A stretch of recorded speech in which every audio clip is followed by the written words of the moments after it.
Bro எப்ப பார்த்தாலும் comedy video போட்டுட்டு இருக்கீங்களா? ஒரு மோட்டிவேஷனா ஏதாவது சொல்லுங்க ப்ரோ. அட ஏன் மோட்டிவேஷன் நீங்க கேட்கலையே, இப்ப கேளுங்க. முதல்ல நான் ஒன்னே சொல்கிறேன் பாருங்க, எவன் பேச்சையும் கேட்காதீங்க. ஊர் உலகத்தில் யார் பேச்சையும் கேட்காதீங்க.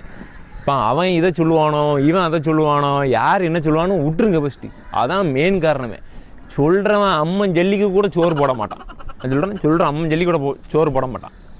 இப்போ கொத்தனார் வேலையில் பாண்டு தூக்குனாதான் அவங்களுக்கு சோறு, இங்கே உப்பளத்தில் மண்ணுட்டி பிடிச்சாதான் அவங்களுக்கு சோறு. வீடியோ போட்டாதான் இப்போ எனக்கே சோறு, இல்லைன்னா என்ன பண்ண சொல்லுதியா? எதுவுமே தப்பாக நினச்சிக்கிட்டாங்க ராஜ் ஃபேமிலிஸே. இப்போ பார்த்தீங்கன்னா நான் உண்மையை தான் சொல்கிறேன், உங்களுக்கு நீங்கள் தான் மோட்டிவேஷன். இப்போ அங்கே யாராட்டும் பேசுகிறாங்களா, அவன் லைஃப்குள்ளே லைட்டாக கூச்சி பாருங்கள், அங்கே 1008 பிரச்சனை இருக்கும்.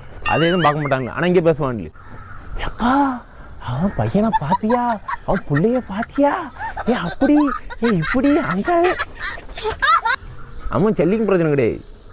நாளை பின்ன சோறு போட போகிறாவிலா கிடையாது, கிடையாதுங்கிறேன். நம்ம உழைக்கிறோம், நம்ம சாப்பிட்றோம், அவ்வளோதாங்க.